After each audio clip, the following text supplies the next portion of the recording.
Praise God. Minsan pa po natin purihin ang Panginoon. At kung paano nga po nung nakaraang araw, tayo ay pinagtagumpay ng Diyos sa lugar ng La Trinidad, Benguet. At ang bawat isa ay nakarinig. Bawat isa sa inyo ay naging bahagi. Maaring hindi man sa physical naroon kayo, you send someone in your place, kayo ay naging bahagi ng pagtatagumpay sa lugar ng Baguio, sa lugar ng La Trinidad, Benguet. Kaya, tingnan mo nga ang iyong katabi, sabi mo, congratulations! Sa kabila, congratulations! Purihin natin ang Panginoon.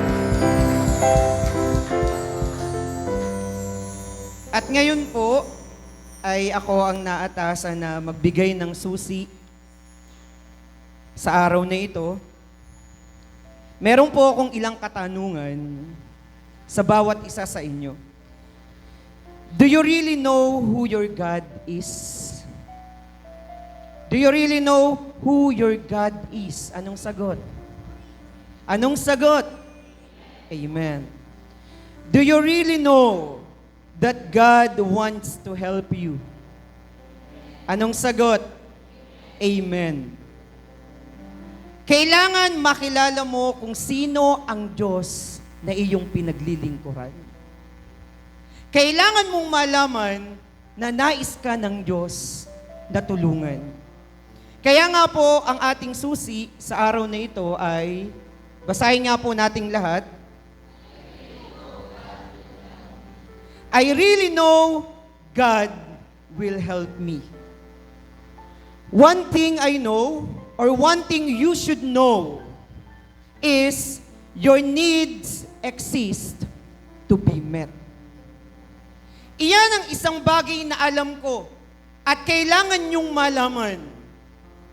Your needs exist to be met. Kaya nga, sa salita ng Diyos, ang sabi niya, Jesus said, I am come that you might have. Doktungan niyo nga po. Jesus said, I am come that you might have life. Ano pa? More abundantly.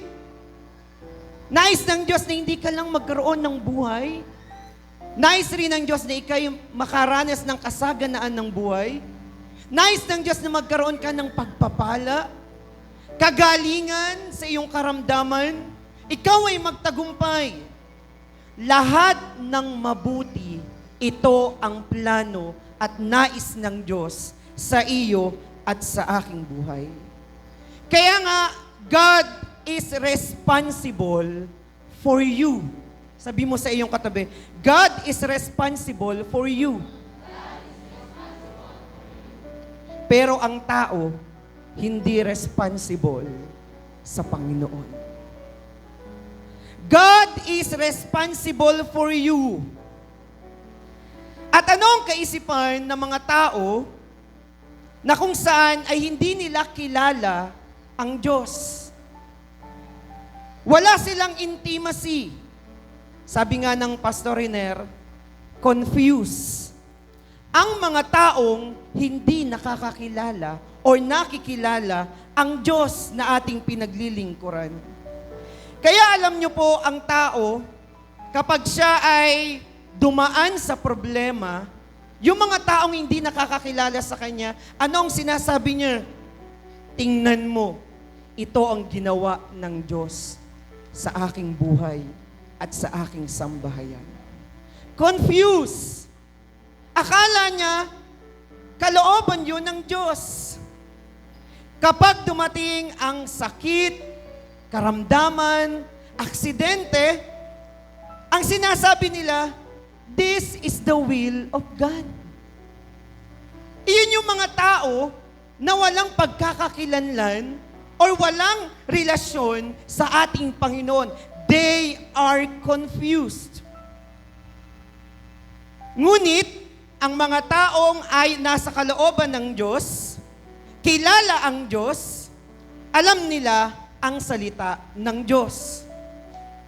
Kaya naiiba, may kaibahan sa iyo at sa aking buhay. Iba ang kaisipan ng Diyos. Iba ang kaisipan ng mga anak ng Diyos. Kaya nga anong sabi sa 1:10:10? Basahin nga po nating lahat. Sa John 10:10.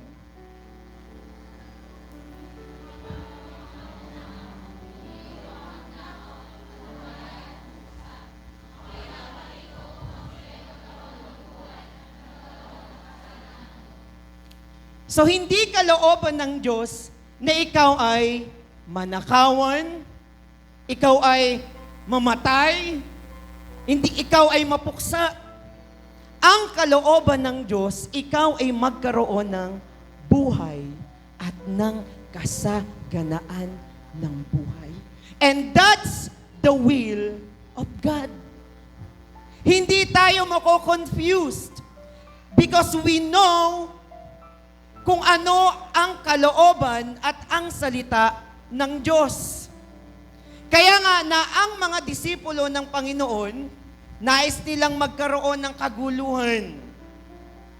Pero alam niyo po ang sinabi ng salita ng Diyos sa kanila? Ng Diyos sa kanilang mga buhay? Sa Lucas 9:56, ang sabi dyan, "The Son of Man is not come to destroy men's lives, but to save them." Hindi kalooban ng Diyos na ikaw ay mapahamak. Hindi kalooban ng Diyos na ikaw ay magkasakit at karamdaman. Hindi kalooban ng Diyos na ikaw ay mabagsak. Ang nais ng Diyos, ikaw at ako ay maligtas. Magkaroon tayo ng kaligtasan. Iyan yung nais ng Diyos sa buhay ng bawat isa sa atin. Kaya kung kilala mo ang Panginoon, ang sabi dyan sa Santiago 1:17, basahin nga po natin muli lahat.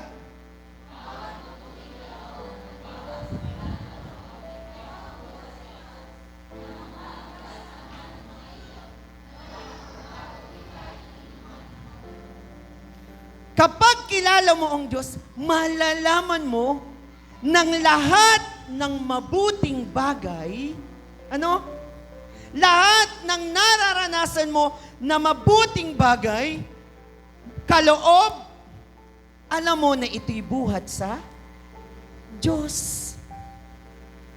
Kaya mahalaga, meron tayong pagkakakilanlan. Kilala mo ang Diyos na iyong pinaglilingkuran. That God is the source of all good gifts and blessings. And that He is always good and never changes. Alam mo, ang Diyos ay kailanman hindi magbabago.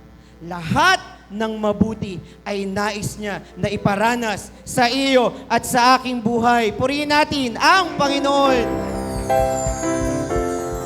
Kaya nga anong sabi sa 3 John 2? Ayan. Basahin po nating lahat.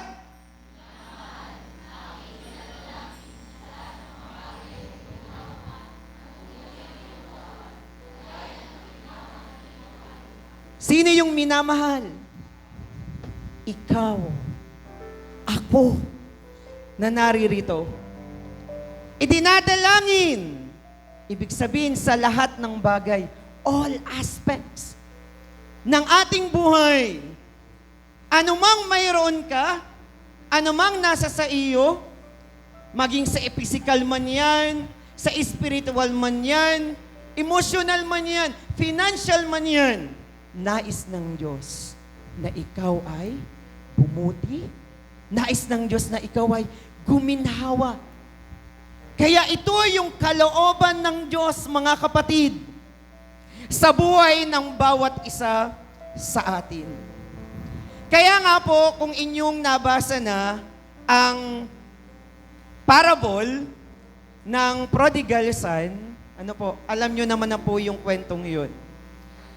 Dalawang magkapatid na kung saan yung bunso, hiningi niya lahat ang kanyang kayamanan sa kanyang ama.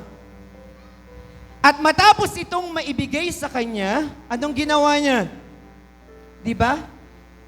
Inubos niya sa mga makamundong bagay hanggang wala nang matira sa kanya. Then one time, naisipan niya na bumalik. Bumalik sa kanyang ama. At ano ang ginawa ng kanyang ama? Na ang kanyang anak ay umalis at biglang bumalik. Di ba? Siya'y nagalak. Siya'y natuwa. Binigyan siya ng pinakamabuti. Pinaganda siya. Sinuotan siya ng napakagandang damit. Dahil ang anak niyang ito ay minsan nang nawala, ngunit siya'y bumabalik sa kanyang ama. Bagamat ganon ang nangyari, yung kanyang panganay na kapatid, nagagalit sa kanyang ama. Ang sabi niya, Tatay, Ama, di ba ako'y kasama mo? Naroon yung kanyang damdamin. Ngunit ang sabi ng kanyang ama sa kanya, lahat ng sa akin ay sa iyo. Iyon ang kaibahan na kung saan kasama niya ang kanyang aba, ngunit hindi niya ito nakikilala. Kaya anong nangyari? Nasa halip na ma-enjoy niya yung mga pagpapala, hindi niya ito na-enjoy. Why? Dahil bagamat kasama niya ang kanyang ama, hindi niya ito kakilala. Hindi niya ito kilala ng lubusan o ng tuluyan. Kaya mga kapatid, mahalaga na iyo at aking malaman, lahat ng sa Diyos ay sa iyo. Amen? At lahat naman ng sa atin ay sa Kanya. Kaya anumang iyong hingin, kung iyong kilala ang Ama na iyong pinaglilingkuran, makakahingi ka. Ma-enjoy mo yung mga bagay na nais ng Diyos na iparanas sa iyo at sa aking buhay. Kaya mahalaga mga kapatid, in the spirit form, kilala mo ang Ama, kilala mo ang Diyos, malalim na pagkakakilanlan sa mga oras na ito. At doon makikita mo, malalaman mo, mauunawaan mo sa bawat oras at araw ng iyong buhay. Kaya masasabi mo ngayon sa oras na ito, sa Filipos 4:19. Basahin nga po nating lahat.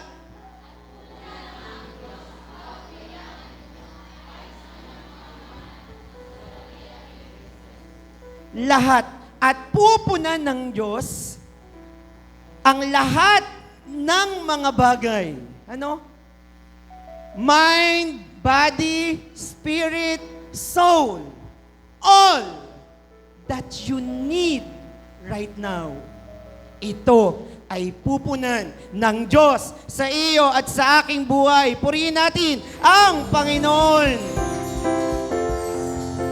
My God shall supply all your needs. All. Hindi lang sinabing iyong pangangailangan. Hindi lang laging pera. Kapayapaan. Kasama yan dyan. Kagalakan. Maturity. Salvation ng ating sambayan. All that we need in the name of our Lord Jesus Christ will be supplied, will be met in the name of our Lord Jesus Christ. Purihin natin ang Panginoon. Jesus demonstrated abundant life to all He met.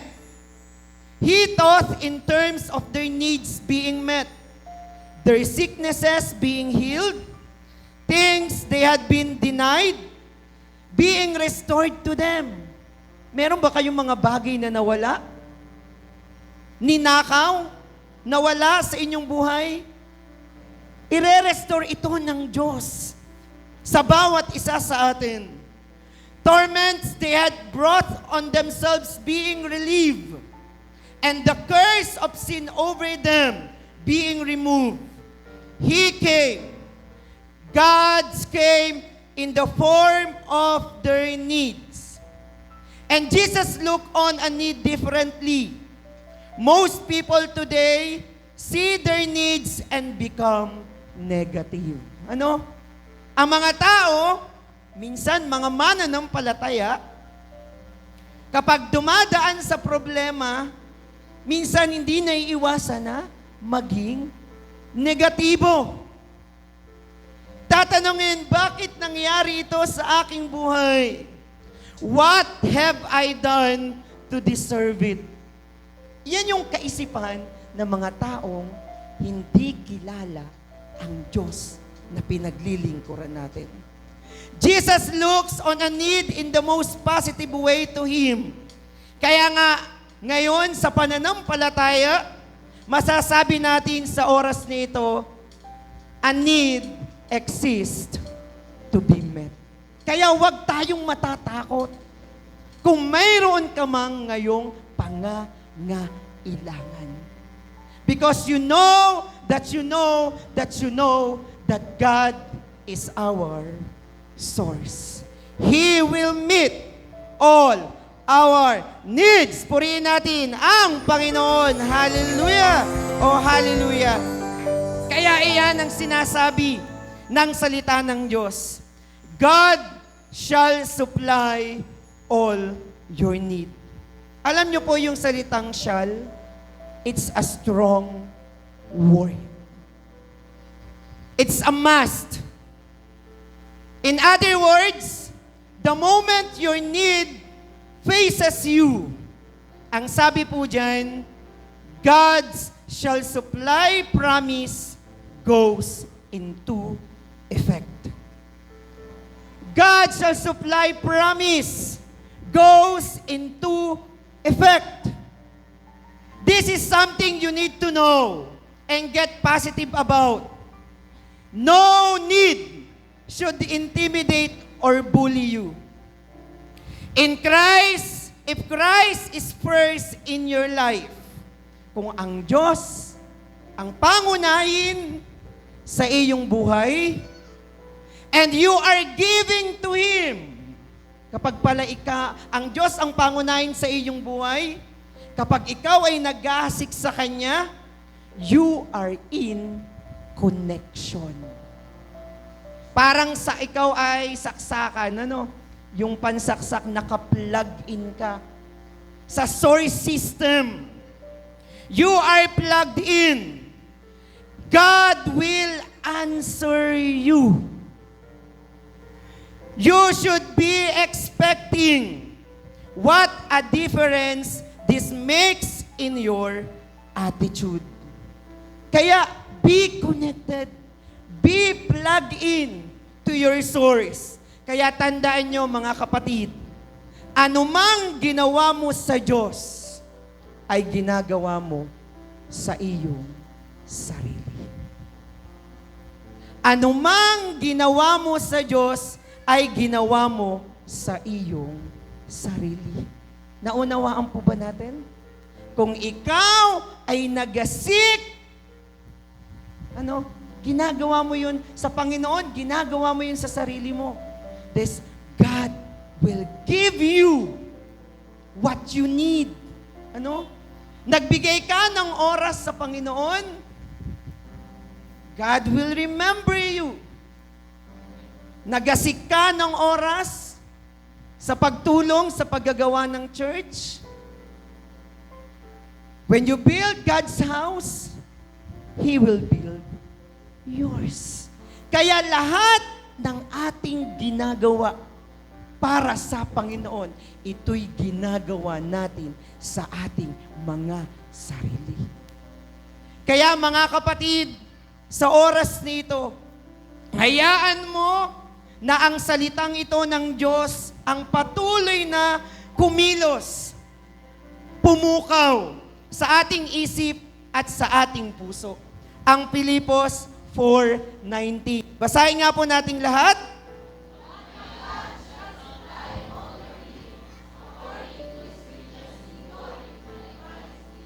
Sabihin nga po natin, all. All. Praise God. You ain't poor no more. Because God will supply all your needs. Kaya nga po, ang susi natin sa araw na ito, minsan pa po, basahin natin lahat. I really know God will help me. Purihin natin ang Panginoon.